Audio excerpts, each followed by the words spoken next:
Eh bien bonsoir à tous et à toutes, ici AC pour une nouvelle vidéo. Ce soir nous nous retrouvons sur un tutoriel comment booster ses FPS. Le tutoriel se verra assez long, la vidéo également. C'est bien pour ça que j'ai préparé pour vous un programme vidéo.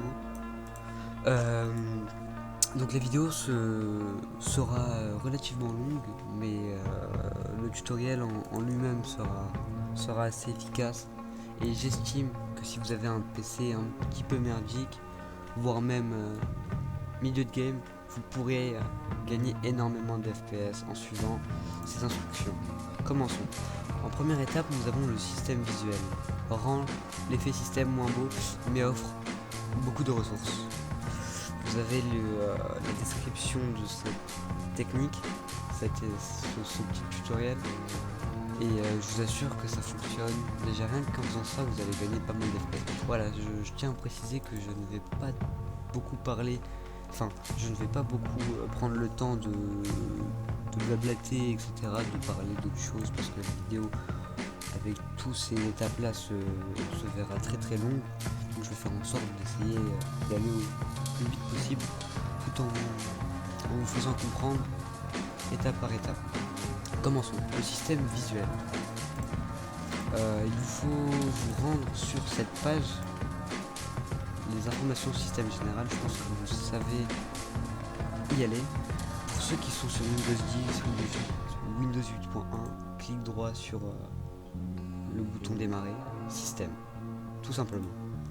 Et vous arriverez sur cette page. Pour ceux qui ont Windows 7 et Windows plus bas, démarrer ordinateur. Simplement. Une fois avoir fait ceci, paramètres système avancé,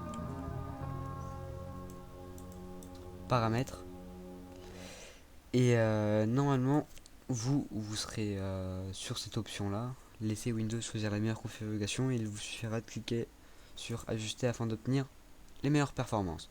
Une fois avoir fait ceci, cliquez sur OK. Voilà, normalement vous devrez avoir une petite modification.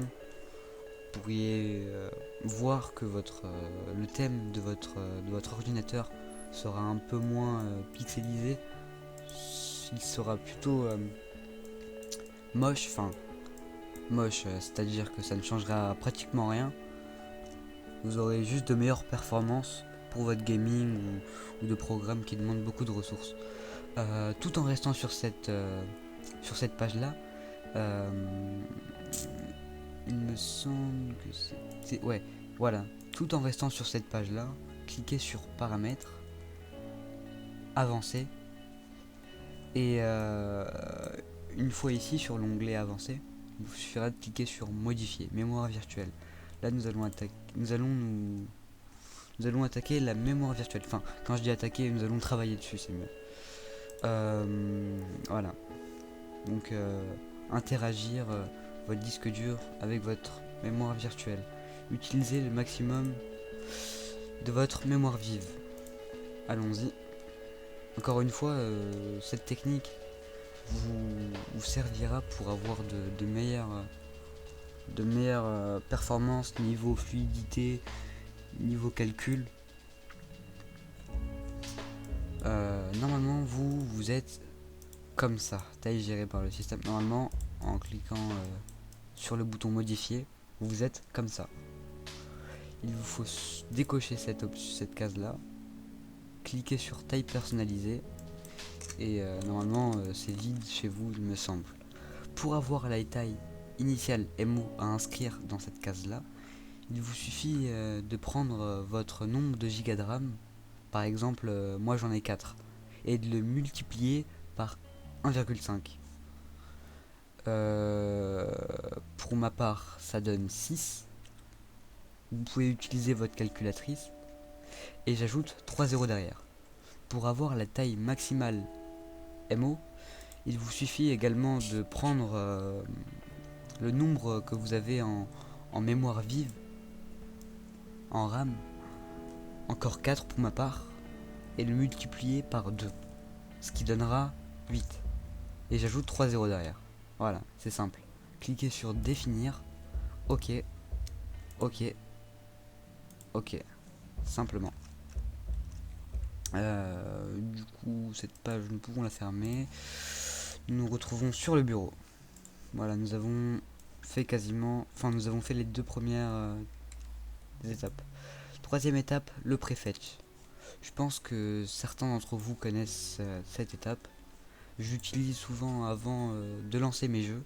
C'est-à-dire que dès lors où je m'apprête à exécuter un programme qui demande beaucoup de ressources, je passe par ce petit fichier là et j'applique justement cette étape pour avoir une bonne qualité de jeu justement et pour avoir de bonnes performances. Donc il vous suffit d'aller sur la partie ce PC, enfin ordinateur pour ceux qui n'ont pas Windows 10, Windows 8 et Windows 8.1. Vous allez sur le menu démarrer ordinateur. Pour ceux qui ont plus que Windows 7, enfin plus haut, une version plus récente, simplement vous allez sur l'explorateur de fichiers et ce PC, enfin le nom de votre disque dur. En l'occurrence, moi c'est disque local. C'est cliquez dessus, Windows, Prefetch. Le voici. Voilà, c'est un dossier où se regroupent tous les logs inutiles. Donc qui dit log dit ressources utilisées par le système inutilement. Pour ma part, je supprime le tout. Voilà, les fichiers importants dont Windows a besoin les bloquera automatiquement, donc impossible de les supprimer. Comme quoi c'est sans risque. Voilà. Je laisse le fichier readyboot parce que ce fichier concerne le boost de ma clé USB en fait. Je vous expliquerai sur une autre étape qui est un peu plus loin dans la vidéo et vous comprendrez. Voilà. Une fois avoir fait ceci, vous pouvez vider la corbeille, je vous le conseille. Déjà avec les premières 3 étapes, nous pourrons apercevoir une amélioration, une petite amélioration, une belle surtout. Donc 4ème étape, effacer les ressources inutiles qu'héberge votre ou vos mémoires vives. Allons-y. Donc Windows, la touche Windows plus R, cela vous donnera ceci. Il vous suffira d'écrire regedit, cliquez sur OK. Oui, c'est parti. Voilà, je vais dérouler pour vous montrer de quel sens je suis parti. Voilà, allons monter. Voilà, normalement vous êtes comme ça dès que vous ouvrez le regedit. Voilà, vous partez d'ici. Dérouler HK local machine, software. Si je me souviens bien, pour pas faire d'erreur. Voilà, Microsoft. Oula, ce n'était pas Microsoft. Software, local machine, software, Microsoft. Où se cache le Microsoft?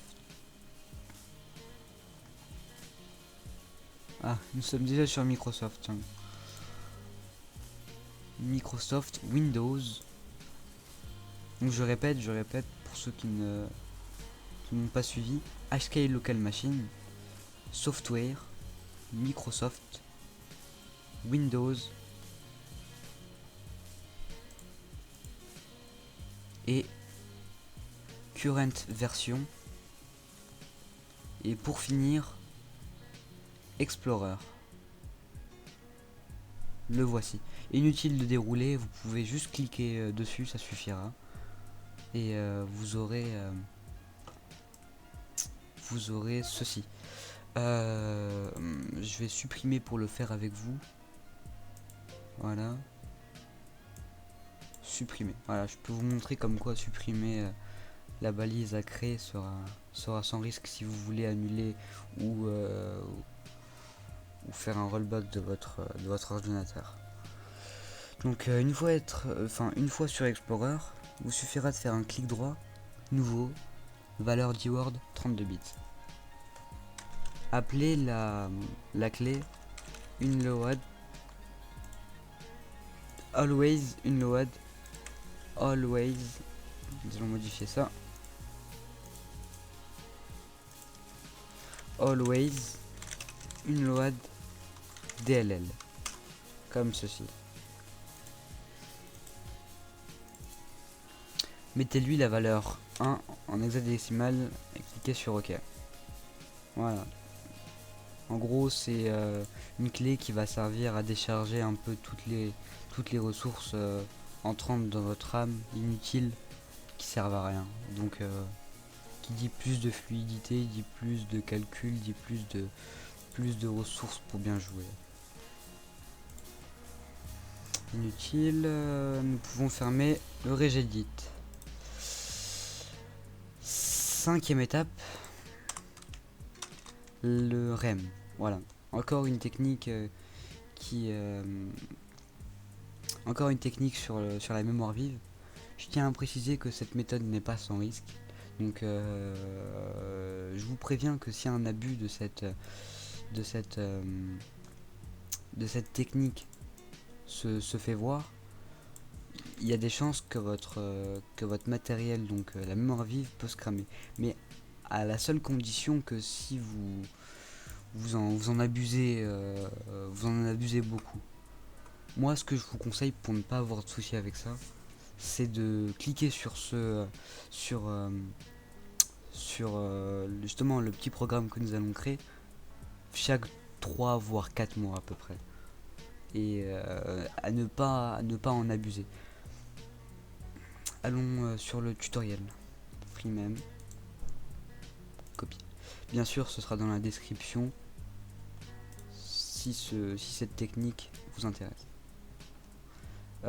Donc coller ça ici, enregistrer sous, bureau, tous les fichiers.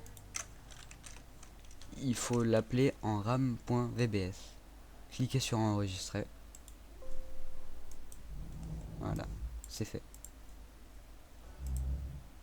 Bien sûr, pour vous montrer qu'il n'y a pas de problème, voilà, que ce n'est pas un souci ou quoi, je vais cliquer dessus.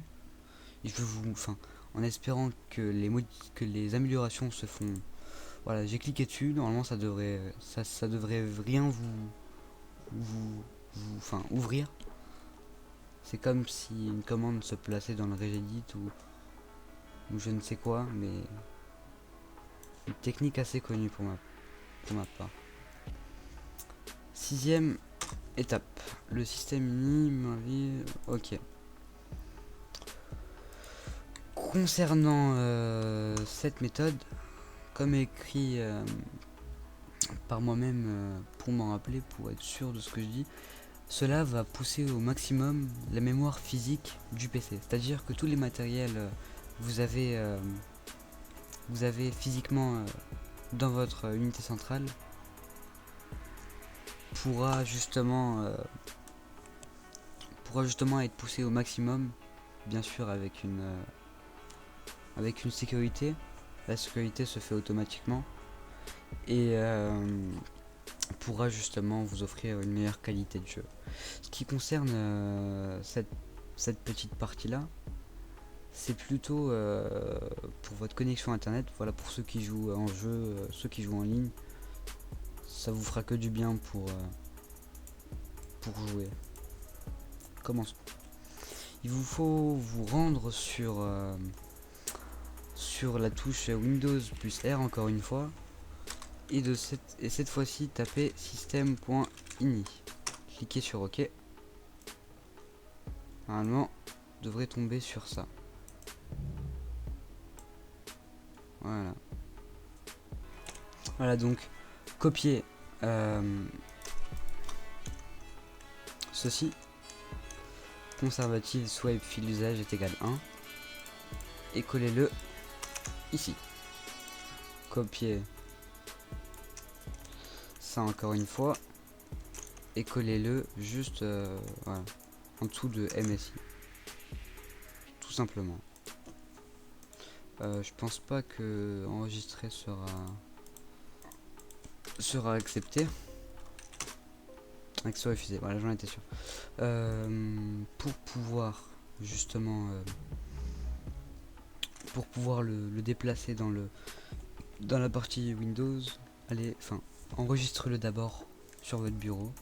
Donc tous les fichiers .ini, voilà, enregistré, c'est fait. Je mets ça de côté en attendant. J'ouvre l'explorateur de fichiers. Je me dirige vers le Windows, le fichier Windows, et je déplace ça à l'intérieur. Remplacer le fichier dans la destination. Continuer. Et voilà, c'est fait. Vous avez remplacé le fichier modifié dans la partie Windows. Nous allons vérifier pour être sûr. Voilà, les modifications ont été appliquées. La 7ème étape, le Direct Play. Certains d'entre vous connaissent ce driver, important et essentiel si vous jouez à des jeux tels que GTA San Andreas, GTA 4 ou d'autres jeux similaires à celui-ci. C'est un driver qui n'est pas spécialement activé, mais qui est installé. L'activer ne fera pas de mal, justement, ça pourra seulement vous garantir une meilleure qualité de jeu. Et voilà, c'est juste un plus en fait. Un driver d'activer est égal des FPS de gagner. Commençons. Pour s'y rendre, il suffit d'aller dans la page programme et fonctionnalités. Pour ceux qui ne savent pas s'y rendre, simple, panneau de configuration. Pour ma part, je vais y aller comme ça. Panneau de configuration.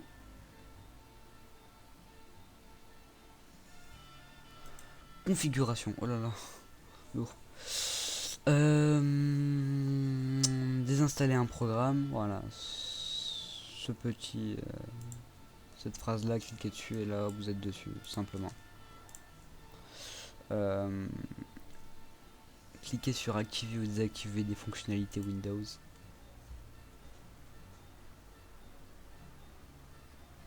Veuillez patienter.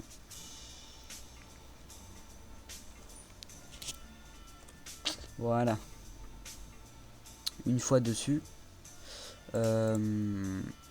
normalement vous êtes comme ça.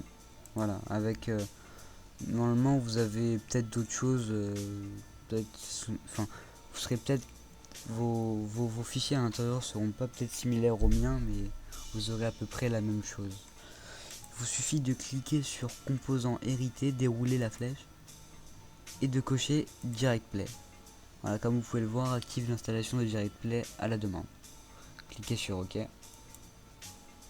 Normalement, je pense que vous aurez message de confirmation, il me semble, vous demandant de cliquer sur OK ou d'annuler. Il faut avoir fait ceci, vous pouvez fermer. Une étape de plus réalisée. 8ème étape, activer les cœurs du processeur au démarrage.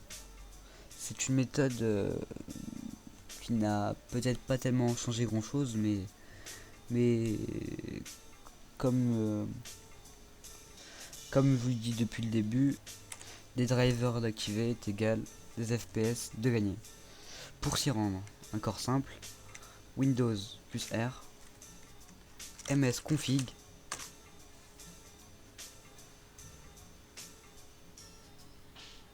démarrer, option avancée. Normalement vous êtes comme ça, il me semble, voilà, sans rien d'activer, sans rien de cocher. Si vous avez quelque chose qui a été déjà coché depuis le départ, n'y touchez pas. Si vous avez jamais touché à quelque chose ici, si vous avez jamais touché par exemple à ça ou à ça, je ne sais pas, touchez pas.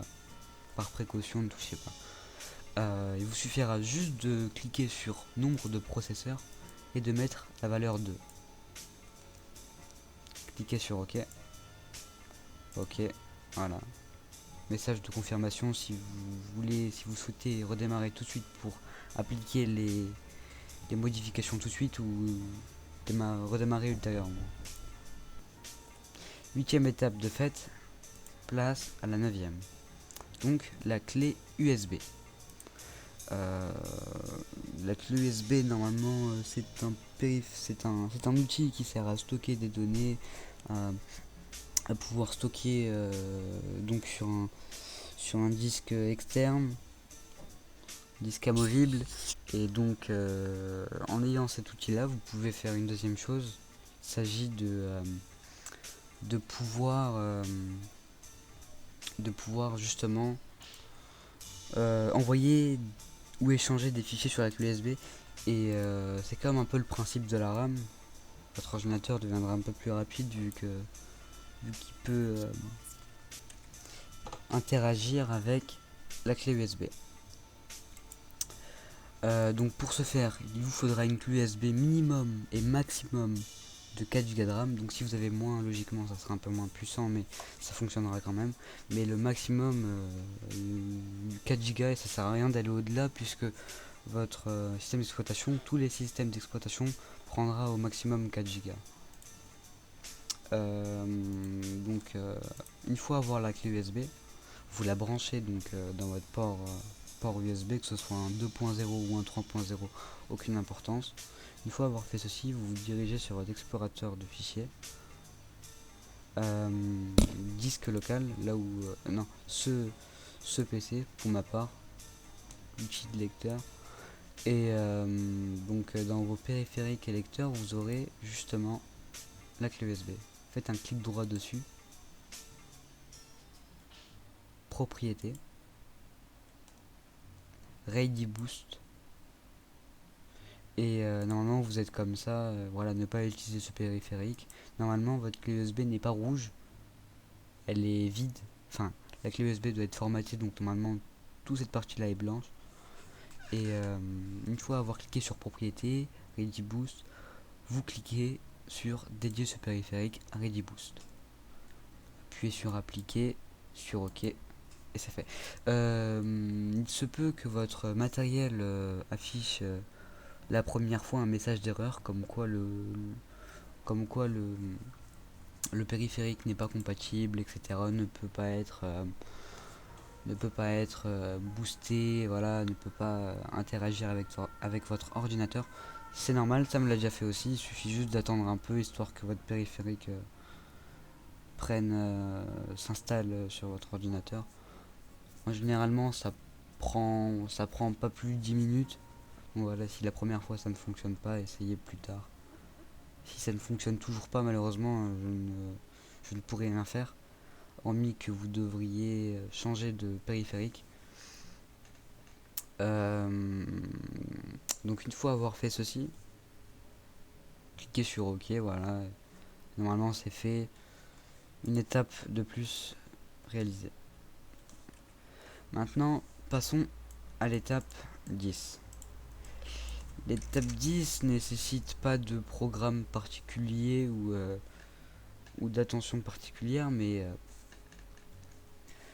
je pense que vous devez connaître cette technique. Elle est simple et très très efficace.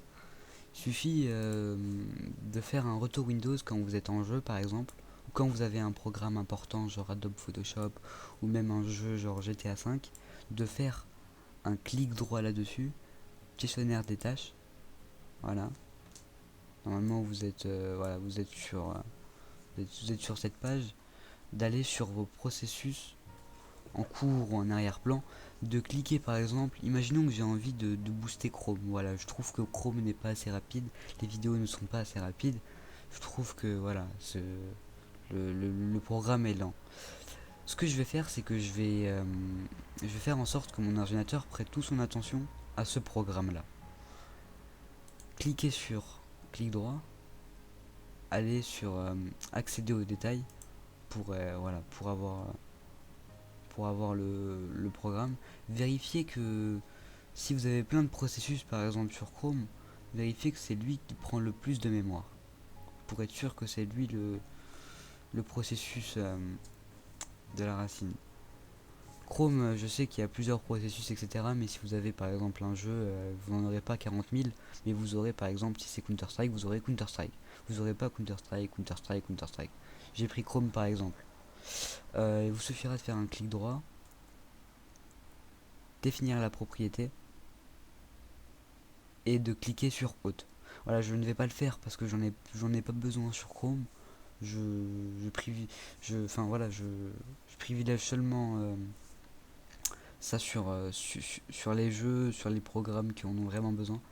Ce serait un peu inutile de mettre ça sur Chrome. Pour ma part, je n'ai pas de bug ou de ralentissement, voire même de lag sur Google Chrome. Donc voilà, un peu inutile sur Chrome. Une fois avoir fait ceci, vous pouvez fermer. Donc passons à l'étape 11. CC Cleaner. Comme vous le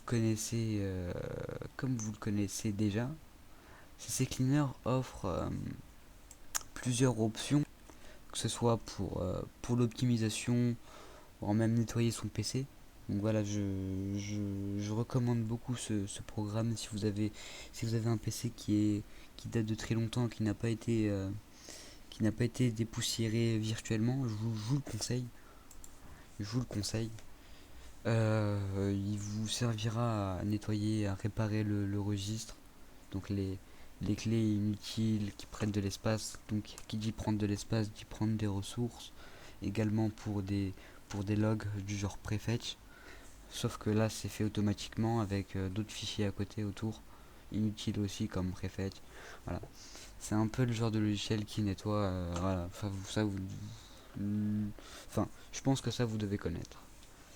Je vais pas sauter cette étape, mais je vais en revenir sur une autre vidéo. Voilà, démonstration CC Cleaner ou enfin voilà quoi. Après ça nécessite pas trop de démonstration vu que c'est un logiciel très très simple à utiliser. Ça demande pas trop d'attention. Le logiciel se fait automatiquement. Le nettoyage se fait automatiquement ainsi que l'optimisation. Donc cela nécessite pas trop de démonstration ou tutoriel pour CC Cleaner.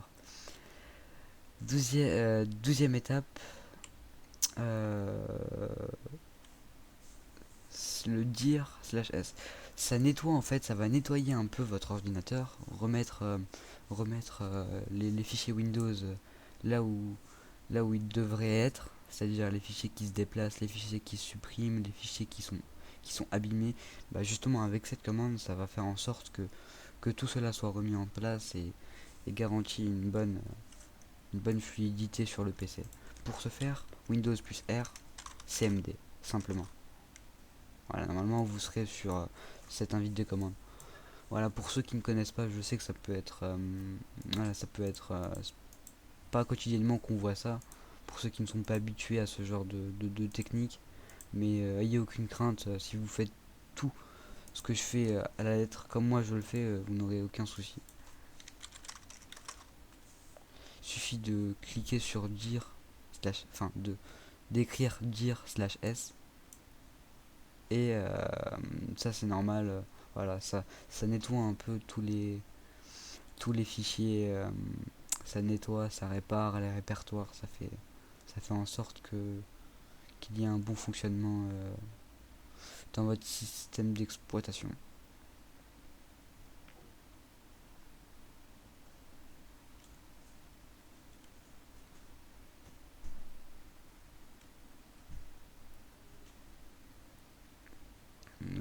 C'est relativement long. Je trouve que je n'avais pas fait cette commande depuis longtemps. Voilà, total les fichiers listés. Voilà, donc ça liste les fichiers qui ont été déplacés. Ça répare un peu tout en fait. Même vos programmes, par exemple Skype avait des fichiers un peu partout, donc ils ont été remis en place. Voilà, c'est fait. Donc le tutoriel arrive à sa fin. Les étapes ont été faites une par une, en espérant vous avoir expliqué au maximum. De toute façon, si vous avez une question, si vous avez le moindre souci ou un problème dans ce genre-là, vous pourrez sans hésitation me laisser un commentaire dans la vidéo ou m'envoyer un message privé sur YouTube. Je ferai bientôt une page Facebook si vous avez la moindre question. Voilà, je laisserai le nom de ma page Facebook. Je fais ça parce que je compte faire des tutoriels en masse. Donc qui dit en masse, dit plein de tutoriels, du gaming, plein de choses. Tout ça pour vous, voilà, pour vous satisfaire. Je compte faire plein de choses, plein de vidéos dans ce genre là. Et pour finir, si vous avez aimé le tutoriel, n'hésitez pas à laisser un petit like, ça me ferait énormément plaisir. Voire même vous abonner également, ça me ferait énormément plaisir. Et je tiens à préciser avant de terminer la vidéo que je ne serai pas responsable si vous n'avez pas écouté et vous avez fait un peu n'importe quoi durant le tutoriel. Donc si vous n'avez pas bien suivi le tutoriel et que vous avez abîmé voilà quelque chose dans votre registre ou dans votre dans votre ordinateur ou je ne sais quoi, je ne serai pas responsable.